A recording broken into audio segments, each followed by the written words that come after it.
हरि बिन संकट कौन निवारे। हरि बिन संकट कौन निवारे।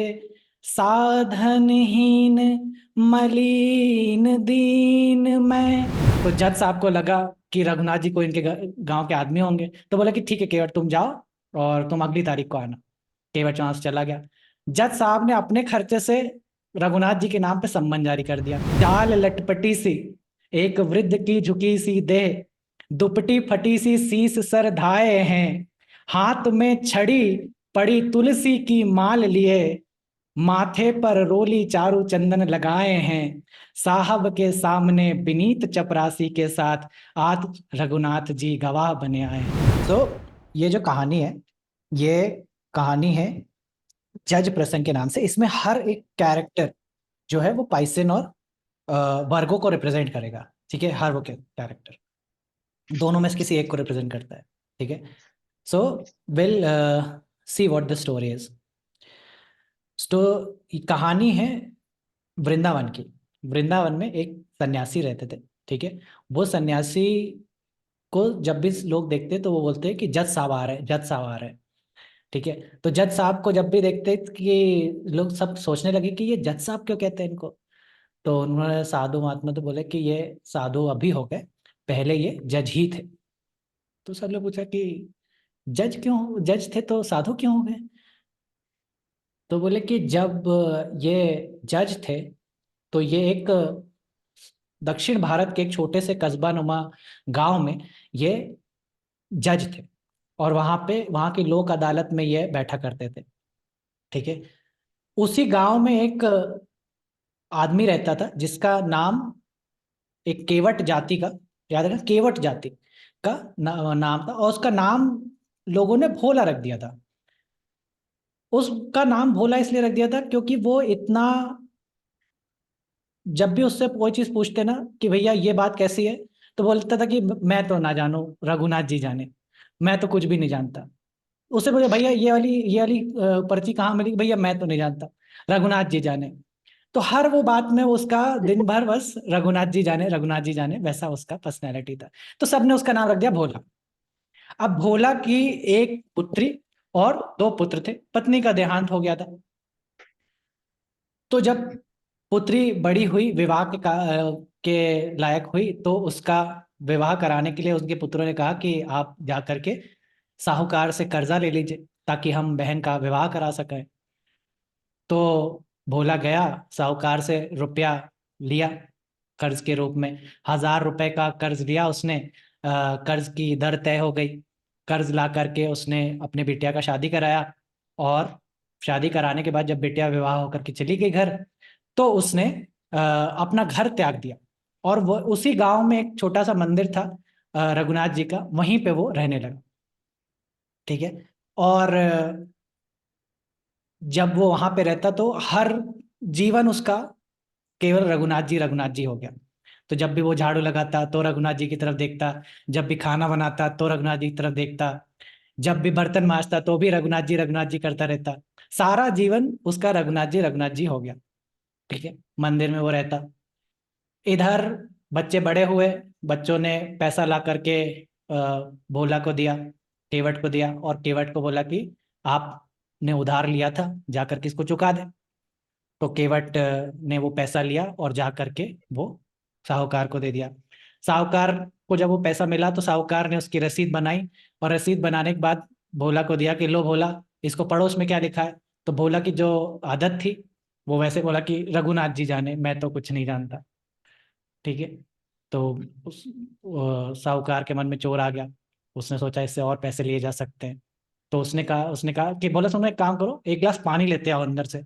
और उसने वो रसीद वहीं छुपा के रख ली, फाड़ते तो शक हो जाता।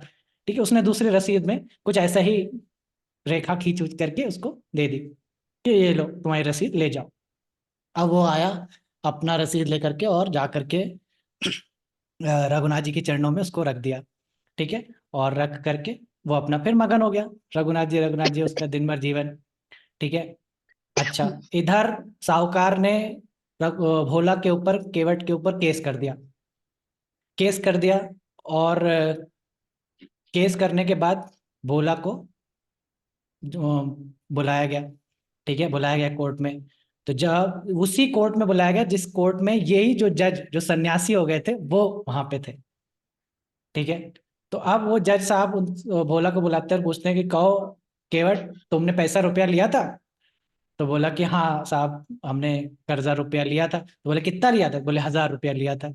तो बोले फिर लौटा दिया? तो बोले कि हाँ मालिक, लौटा दिया। तो बोले कि इसका कोई प्रमाण? तो वो केवट अपना वही पर्ची दिखाए। तो जज साहब बोले कि इसमें तो कुछ भी नहीं है, इसमें तो कुछ लिखा ही नहीं है। केवट भोला आदमी रोने लग गया, बोले कि सरकार हम तो इसी को रसीद मान के बैठे हुए थे। तो बोले, जज साहब भी दयालु दे के बोले कि कोई बात नहीं, रो मत। तो इच्छा ये बताओ कि तुम जब पैसा दे रहे थे, लौटा रहे थे, तो उसमें उसके बाद किसी ने देखा था? तो बोलता है कि सच कहता हूँ जज साहब, उस समय सिवा रघुनाथ जी के वहां और कोई नहीं था। तो जज साहब को लगा कि रघुनाथ जी को इनके गांव के आदमी होंगे। तो बोले कि ठीक है केवट, तुम जाओ और तुम अगली तारीख को आना। केवट वहां से चला गया। जज साहब ने अपने खर्चे से रघुनाथ जी के नाम पे सम्मन जारी कर दिया। ठीक है। अब जो चपरासी है वो रघुनाथ जी के नाम का सम्मान लेकर के गांव गांव टहले। अब मजे की बात, वहां को कोई रघुनाथ जी का आदमी नहीं। अब वो दिन सुबह से रघुनाथ जी कोई है इधर, कोई रघुनाथ जी का गांव से गांव टहल रहा, कोई मिल ही नहीं है। अंत में थक हार के शाम हो गई। शाम में उसको कोई कहता है कि रघुनाथ जी तो कोई नहीं है, रघुनाथ जी का मंदिर है। तो चपरासी को बोलता है वही बताओ, वही बताओ, कोई तरह से तो हमारा फुर्सत हो। तो वो गया रघुनाथ जी के मंदिर के पास, तो पुजारी जी मंदिर के बाहर बैठे हुए थे। तो जैसे ही उसने पुजारी जी को देखा तो उसने बोला कि रघुनाथ जी का मंदिर यही है? तो पुजारी बोले हाँ। तो बोले लो। अब पुजारी जी देखे सम्मन। बोले सम्मन। अब पुजारी जी सोचने लगे कि अब प्रभु जी ने मंगा ही लिया है तो फिर हम काहे को वापस करें। हस्ताक्षर पुजारी जी ने कर दिया। वो चपरासी को लगा कि यही रघुनाथ जी हैं। चपरासी अपना खुश खुश चला गया। अब पुजारी जी ले जा करके वो सम्मन रघुनाथ जी के सामने रखते हैं और बोलते हैं ए, कि आपको महाराज करधनी तो बहुत आई होगी, है ना? पोशाक बहुत प्रकार की आई होंगी, है ना? वस्त्र बहुत प्रकार के आए होंगे, मेवे मिष्ठान बहुत प्रकार के आए होंगे, लेकिन सम्मन तो पहली ही बार आया है। और भक्त जो ना कराए सो थोड़ा। तो पुजारी जी केवट को बुलाते हैं, वो उसको डांटने लगे कि क्यों लिखा दिया तुमने रघुनाथ जी का नाम वहां पे? तो केवट कहता है कि अरे, कोई क्या झूठ लिखा दिया? रघुनाथ जी सब जगह रहते हैं, जब वहां रह सब जगह रहते हैं तो वहां पे भी थे, इसमें झूठ क्या है? तो उसमें एक लाइन आती है जो केवट के रूप में बोलते, केवट की तरफ से लाइन है कि हरि बिन संकट कौन निवारे, हरि बिन संकट कौन निवारे, साधनहीन मलिन दीन मैं जाऊं के ही के द्वारे, हरि बिन संकट कौन निवारे, या नाथ की लाज आज प्रभु जी हाथ तुम्हारे, हरि बिन संकट कौन निवारे। वो तो यही कहे, जाएगी लाज तुम्हारी, नाथ मेरो का बिगड़ोगा, जाएगी लाज तुम्हारी। दीन दयाल सुन जब से तब से मन में कछु ऐसी बसी है, जाऊं कहाँ और नहीं, जा टेरू कहाँ और जाऊं कहाँ, बस तेरे ही नाम की भेंट कसी है, तेरो ही आसरो एक मलुक, नहीं प्रभु कोई और जसी है, ए हो मुरारी पुकारी कहूँ, अब मेरी हंसी नहीं तेरी हंसी है, अब मेरी हंसी नहीं तेरी हंसी है।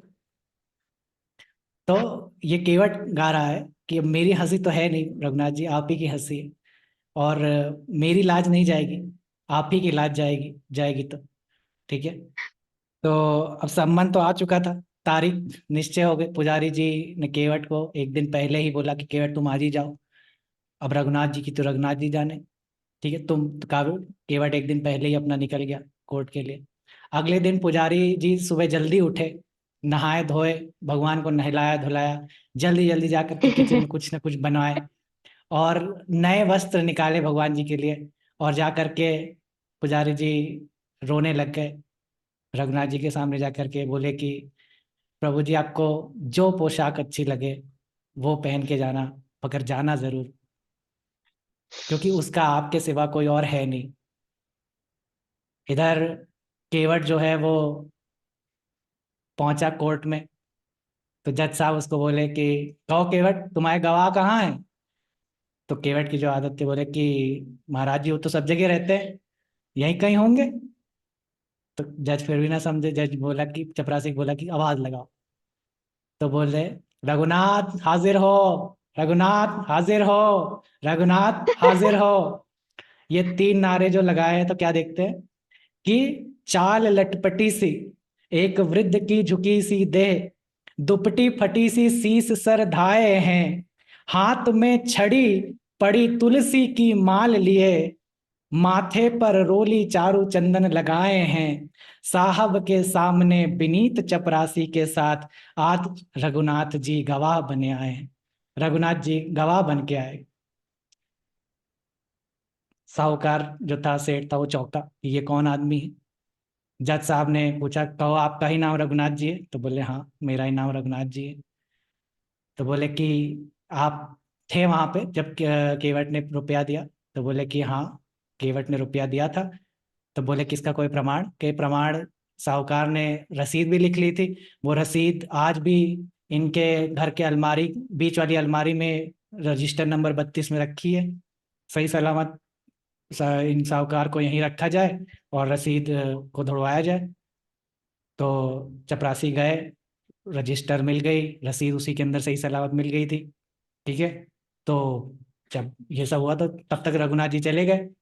जज साहब को लेकिन तब थोड़ा सा लगा कि यार ये कौन आदमी था, कि आज तक इतने केस हुए, कभी किसी ने नहीं बताया कि उसके रजिस्टर, इतने नंबर वाले रजिस्टर के अंदर ये पर्ची रखी होगी। तो जज साहब ने बुलाया केवट को कि केवट तुम चेम्बर में आओ। केवट गया चेम्बर में। तो उससे बोले कि कहो केवट, ये रघुनाथ जी कहाँ रहते हैं? तो केवट बोला कि जहाँ हम रहते हैं प्रभु जी। तो बोले कि तुम कहाँ रहते हो? तो बोले कि जहाँ रघुनाथ जी रहते हैं। जज साहब क्या किया, मतलब तुम और रघुनाथ जी दोनों एक ही गांव के रहने वाले हो? तो केवट कहे कि मतलब मैं कैसे समझाऊं महाराज, इनका मंदिर है। तो बोले इनका मंदिर है? तो बोले इनका तो पुजारी तो ये लग नहीं रहे थे, और इतने कोई धनवान हो ऐसा भी नहीं लग रहे थे। तो केवट कहे कि सरकार कैसे समझाऊं, बहुत मुश्किल है पढ़े लिखों को समझा पाना, बट ये वो है जो मंदिर में बैठे हुए हैं। तब तो जज साहब चौंके कि ये क्या बोल रहा है, ऐसे थोड़ी ना होता है। तो उन्होंने चपरासी को बुलवाया, चपरासी को बुलाया, चपरासी आया। वो कांप रहा था कि सरकार ये वो आदमी नहीं था जो जिसने रसीद ली थी। तब जब साहब ने फिर और चार चपरासी को भेजा गांव में कि जाओ पता लगा क्या हो कि ये जो आदमी ऐसा दिखने वाला कोई और गांव में है। तो जब पूरे गांव में पता लगाया तो कोई आदमी इसे मिले ही ना। तब तो जज साहब एकदम भाव विह्वल हो गए और रोने लग गए अपने चेम्बर में आकर के। ठीक है। रोने लग गए तो सबने उन्हें पूछा कि रोते क्यों हो, है ना, क्यों रोना इसमें? तो उसमें एक लाइन आती है कि सुख सारद नारद शेष गने सहु के नहीं ध्यान में आते रहे, सोई आज विनीत अदालत में केवटा के गवाह कहाते रहे। जो सुख सनकादि के ध्यान में भी नहीं आते, वो भगवान आज केवट के गवाह बन के आ गए। ऐसी महिमा। तो बोले कि इसमें दुखी क्या होते, खुश सुख हो, खुश हो कि दर्शन हो गए तुमको? तो लाइन है, सुख दौ के दर्श दिए को भयो, दुख नाहिन जो तज जाते रहे। तो बोले कि सुख हो, इसमें दुखी होने की क्या बात है। तो बोले कि मैं इस बात से दुखी नहीं, इस बात से क्या दुख होना कि वो जाते, वो तो जाते ही, वो आए थे तो जाने के। तो सुख दौ के उदर्श दिए को भयो, दुख नाहिन जो तज जाते रहे। तो बोले कि दुख तो इस बात का है कि कुर्सी पे बना जज बैठा रहा, और जगदीश खड़े समझाते रहे। तो बोले कि मैं से गलती हो गई कि मैं कुर्सी पर जज बन करके बैठा रहा, और जिनकी अदालत में सबको प्रस्तुत होना पड़ता है वो भगवान खड़े खड़े गवाही देते रहे। ऐसा वैराग्य उनको हुआ कि उसी समय उन्होंने पद से इस्तीफा दे दिया और वृंदावन आ गए वो साधु बन करके। और वृंदावन में भी आते तो मंदिर के अंदर नहीं जाते, मंदिर के बाहर ही रहते। और वो कहते कि हमेशा कि आ तो गया हूँ मगर जानता हूँ तेरे दर पे आने के काबिल नहीं हूँ। आ तो गया हूँ मगर जानता हूँ तेरी तेरी मेहरबानी का है बूझ इतना, जिसे मैं उठाने के काबिल नहीं हूँ। आ तो गया हूँ मगर जानता हूँ जमाने की चाहत ने मुझको भुलाया, तेरा नाम मेरी जुबां पे न आया। गुनाहगार हूँ मैं, खतावार हूँ मैं, तुझको मुंह दिखाने के काबिल नहीं हूँ। आ तो गया हूँ मगर जानता हूँ। तो ये थी कथा जज की, जज साहब की। और ये कथा आयाम है दो के बीच का, वर्गो और पाइसिन। केवट पाइसिन को रिप्रेजेंट करता है, जज साहब वर्गो को, साहूकार भी वर्गो को, जो कर्जा दे, कर्जा ले, कर्जा देने लेने का जो भी ट्रेडिंग में है वो वर्गो है। और जिनके जो कोर्ट केस कर दे, जो केस के चक्कर में फंस जाए, वो भोला है ना, भोला। लेकिन सच्चाई की जीत होती है, जो सच है उसके लिए भगवान भी लड़ने को तैयार हो जाते हैं। ठीक है। तो ये दो आयाम है वर्गो और पाइसिन के।